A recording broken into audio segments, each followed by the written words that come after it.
परम शांति ਤੁਹਾਡਾ ਸਾਰਿਆਂ ਦਾ ਸਵਾਗਤ ਹੈ ਸਾਡੇ ਮਾਂ ਬਾਪੂ ਜੀ ਦੇ YouTube ਚੈਨਲ ਪਰ। ਬਾਪੂ ਜੀ ਗੱਲ ਕਰਾ ਦੇ परम शांति। ਅੱਜ ਮੈਂ ਬੇਹਦ ਦੀ ਅਵਿਨਾਸ਼ੀ ਪ੍ਰਾਪਤੀ ਦੀ ਗੱਲ ਸਮਝਾਉਣਾ ਚਾਹੁੰਦਾ ਬੇਹਦ ਦੇ ਬੱਚਿਆਂ ਜੋ ਜਿਹੜੇ ਬੇਹਦ ਦੀ ਪ੍ਰਾਪਤੀ ਦੀ ਗੱਲ ਕਰਦੇ ਤਾਂ ਉਹ ਬੇਹਦ ਦੀ ਅਵਿਨਾਸ਼ੀ ਪ੍ਰਾਪਤੀ ਕਿਆ ਹੈ ਔਰ ਹੱਦ ਦੀਆਂ ਪ੍ਰਾਪਤੀਆਂ ਕਿਆ ਹਨ, ਉਹਨਾਂ ਦੇ ਵਿੱਚ ਜਿਹੜਾ ਡਿਫਰੈਂਸ ਹੈ ਉਹ ਮੈਂ ਸਮਝਾਦਾ कि जियां पहले साधु संत हज़ारां साल त्याग तपस्या करते थे ਤਾਂ ਉਹ ब्रह्मा जो प्राप्त करते थे और ब्रह्मा ते वरदान लेंदे थे, या महादेव जो प्राप्त करते थे तो महादेव ते वरदान लेंदे थे। महादेव जो प्राप्त करना तो आसान था, असुर भी प्राप्त कर लेंदे थे, वरदान ले लेंदे थे। उन्हां जो क्षणिक सुखां की प्राप्ति होंदी थी। जियां असुरां वरदान लिया तो उसते जेड़ा सुख मिलता था वो क्षणिक सुख होंदे थे, धरतिया दे सुख होंदे थे। ज़्यादा ते ज़्यादा ये लोग इंद्र लोक पर अपना कब्जा कर लेंदे थे। भूलोक बबूर लोक स्वर्ग लोक तिन्ना लोकां पर कब्जा कर लेंदे थे और तिन्ना लोकां दे स्वामी बनी आंदे थे। जियां रावण जो बोलते ना त्रिलोकीनाथ, वो त्रिलोकीनाथ था, तिन्ना लोकां दा स्वामी था। तां तिन्ना लोकां पर इसका राज था, तां तिन्ना लोकां दा स्वामी बनी रहा, मतलब थोड़े समय वास्ते। वैसे कितना 1000-2000 साल ते कोई ज़्यादा कोई मनुष्य राज नहीं कर सकता। त्रेता दे अंत च भी 5000-10,000 साल राज किता होगा, क्योंकि त्रेता दे अंत च मनुष्य की आयु ज़्यादा थी। भगवान राम ने भी 10,000 साल तक राज किता था, तो रावण ने भी 10-12,000 साल राज किता होगा। तो बोलने का मतलब ये है कि 10-12,000 साल राज किता तिन्ना लोकां पर, इससे ज़्यादा कोई प्राप्ति नहीं हो सकती। वो अविनाशी प्राप्ति नहीं है, वो तो समय आने पर कोई ना कोई उसका विनाश कर दिंदा था। जेड़ा भी उस जो प्राप्त होया था उसका वरदान कोई ना कोई तोड़ निकाली ने उसका विनाश कर दिंदे थे। चाहे कितने भी बड़े बड़े असुर होए जिन्हें बहुत बड़ी प्राप्ति की, बड़े बड़े ऋषि मुनि होए उन्हें भी प्राप्ति की, वो ब्रह्मपुरी तक जाते थे।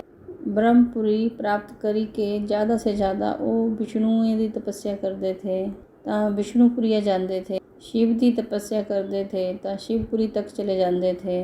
ज़्यादा से ज़्यादा पर ब्रह्म परमेश्वर जो याद करते थे, निराकार निरंजन जो याद करते थे, बड़ा याद करते थे, मतलब बड़ी तपस्या करते थे। उन्हों की जिहड़ी तपस्या होंदी थी वो गहन तपस्या होंदी थी, तो वो परम धाम तक जाती थी, इस ब्रह्मांडे के परम धाम तक जाती थी। तो ज़्यादा से ज़्यादा क्या प्राप्ति होंदी थी, इसकी प्राप्ति तुहां समझी सकते।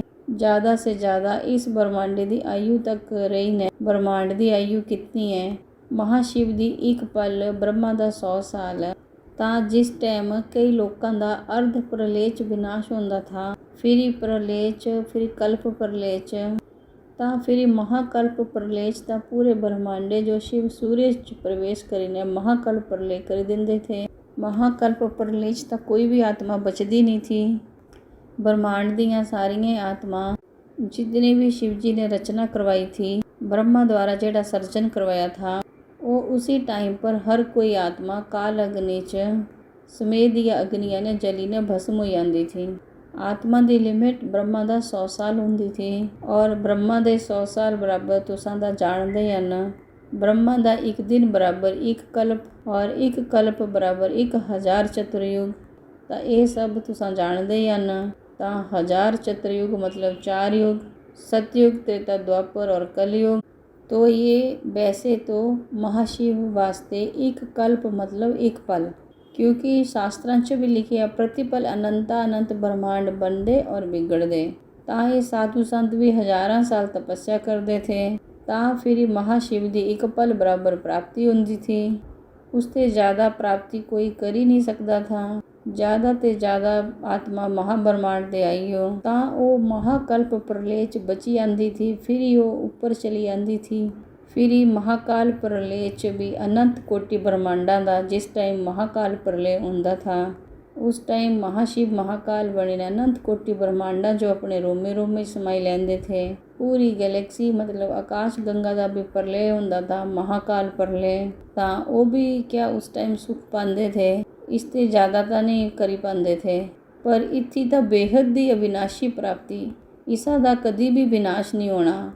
इत्थी तां बेहद दे बच्चे बेहद दा ज्ञान सुणीने बेहद दी परम प्राप्ति करा दे। ਤਾਂ ਜਿਹੜੇ ਬੇਹਦ ਦੀ ਪਰਮ ਪ੍ਰਾਪਤੀ ਕਰਾ ਦੇ ਤਾਂ ਬੇਹਦ ਦੀ ਪਰਮ ਪ੍ਰਾਪਤੀ ਦਾ ਆਧਾਰ ਜਿਹੜੇ ਇਸ ਟਾਈਮ ਪਰਮ ਸ਼ਾਂਤੀ ਦੇ ਵਾਈਬ੍ਰੇਸ਼ਨ ਫੈਲਾ ਦੇ, ਜਿਨ੍ਹਾਂ ਸਾਰਿਆਂ ਜੋ ਪਰਮ ਸ਼ਾਂਤੀ ਦੇ ਵਾਈਬ੍ਰੇਸ਼ਨ ਫੈਲਾਈ ਨੇ ਪਰਮ ਸੁਖ ਦਿੱਤੇ ਆ, ਪਰਮ ਸ਼ਾਂਤੀ ਆ ਤੇ ਪਰਮ ਸੁਖ ਮਿਲਦਾ ਔਰ ਨੈਗੇਟਿਵ એનર્ਜੀ ਖਤਮ ਹੋ ਜਾਂਦੀ। ਵਿਨਾਸ਼ ਸ਼ਬਦ ਜੋ ਹੀ ਖਤਮ ਕਰੀ ਦਿੱਤਾ ਤਾਂ ਇਹਨਾਂ ਜੋ ਬੇਹਦ ਦੀ ਪ੍ਰਾਪਤੀ ਹੁੰਦੀ। ਥੋੜਾ ਦਿਆ ਕਰਾ ਤਾਂ ਬੇਹਦ ਦੀ ਪ੍ਰਾਪਤੀ ਹੁੰਦੀ। ਤਾਂ ਇਸ ਟਾਈਮੇ 'ਤੇ ਤਾਂ ਹੋਰ ਵੀ ਪ੍ਰਾਪਤੀਆਂ ਹੋਣੀਆਂ, ਵਿਨਾਸ਼ੀ ਪ੍ਰਾਪਤੀਆਂ ਹੋਣੀਆਂ, ਕਿਉਂਕਿ ਉਹਨਾਂ ਪ੍ਰਾਪਤੀਆਂ ਉਹਨਾਂ ਜੋ ਊਂਚ ਤੇ ਊਂਚ ਬੇਹਦ ਦੀਆਂ ਕਲਾ ਦੇ ਬ੍ਰਹਮਾਂਡੇ ਤੱਕ ਲੈ ਜਾਣਾ।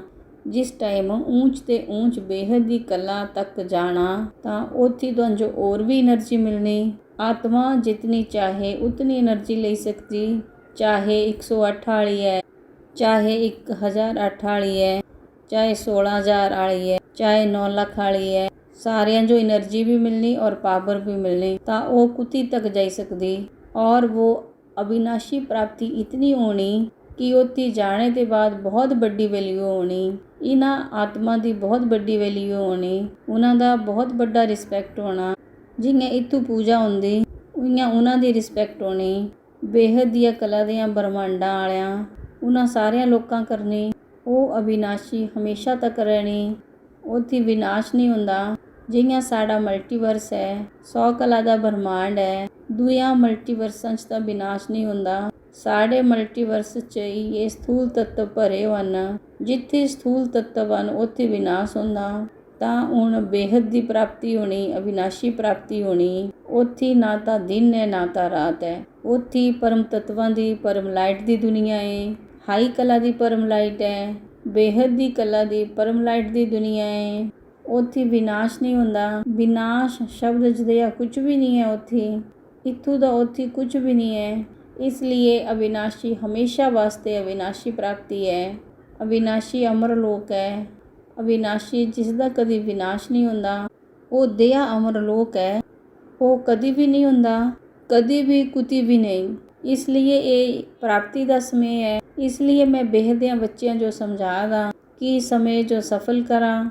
ਅਗਰ ਤੁਹਾਡੇ ਵੱਲ ਬੇਹਦ ਦੀਆਂ ਪ੍ਰਾਪਤੀਆਂ ਦਾ ਗਿਆਨ ਹੈ ਤਾਂ ਬੁੱਧੀਆ ਜੋ ਤੇਜ਼ ਕਰਾਂ। ਬੁੱਧੀ ਤੇਜ਼ ਕਰਨਾ ਮਤਲਬ ਬੇਹਦ ਦੇ ਗਿਆਨ 'ਚ ਲਗਾ, ਬੇਹਦ ਦਾ ਗਿਆਨ ਯੋਗ ਕਰਾਂ ਤਾਂ ਬੇਹਦ ਦੇ ਗਿਆਨ ਤੇ ਯੋਗ ਤੇ ਹੀ ਬੇਹਦ ਦੀਆਂ ਪ੍ਰਾਪਤੀਆਂ ਹੋਣੀਆਂ, ਬੇਹਦ ਦੀ ਅਵਿਨਾਸ਼ੀ ਪ੍ਰਾਪਤੀ ਹੋਣੀ। ਪਰਮ ਸ਼ਾਂਤੀ। बेहद की परम शांति सोचो, बोलो परम शांति। Join us daily for live meditation, 10 p.m. to 11 p.m. on YouTube Live. Subscribe now. Website www.paramshanti.org. Email us anand@paramshanti.org. Like, share, subscribe. Join today. बेहद की परम शांति।